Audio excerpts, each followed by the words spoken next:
আসে এবং সময় মতো তারা চলে যাচ্ছে। স্কুলে কোনো মাস্টার নাই, পড়াশোনা হয় না, পিরিয়ড নেয় না, বা তাদের পরিচর্যা করার মতো কেউ নাই। এই স্কুলের শৃঙ্খলা বজায় থাকবে?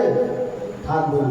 তাহলে স্কুলের ছাত্র ছাত্রী বিদ্যমান, মাস্টার না থাকার কারণে এক সপ্তাহ যদি যত সুন্দর স্কুল হোক না কেন, যত শৃঙ্খলাবদ্ধ ছাত্র ছাত্রী হোক না কেন, তারা কিন্তু একটা সময় উশৃঙ্খল হয়ে উঠবে।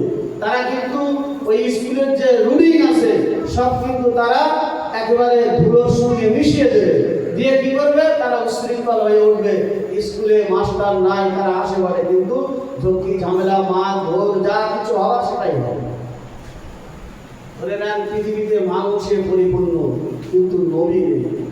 মাস্টারকে, নেতাকে, যিনি আমাদেরকে গাইড করবেন, যিনি আমাদেরকে সঠিক রাস্তা দেখাবেন, যিনি ধর্মীয় রাস্তায় আমাদেরকে পরিচালিত করবেন, আল্লাহর পক্ষ থেকে 540 বছর ধরে যদি কোনো পৃথিবীতে কোনো নবী না থাকে, তাহলে মানুষ তার আপন ধর্ম ভুলে যাবে না যাবে না?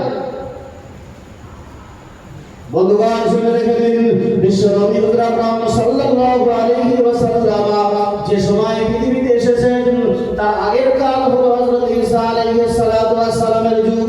ঈসা আলাইহিস সালাতু ওয়াস সালাম পৃথিবী থেকে যখন আল্লাহ পাক রব্বুল আলামিন তাকে সশরীরে তুলে দিলেন, কেন তুলে দিলেন? এটাও একটা পয়েন্ট, কথাটা নিশ্চয়ই আমি শোনাবো। এই তুলে নেওয়ার পর থেকে রাসূল পাক সাল্লাল্লাহু আলাইহি ওয়াসাল্লাম 540 বছরই ধরে নিলেন। কিতাবের মধ্যে লেখা হলো এই বৃহৎ একটা সময় পৃথিবীতে কোনো নবী না থাকায়, পৃথিবীর মানুষকে ধর্মীয় বিষয় গাঢ় না করায়, তাকে ইসলামের উপরে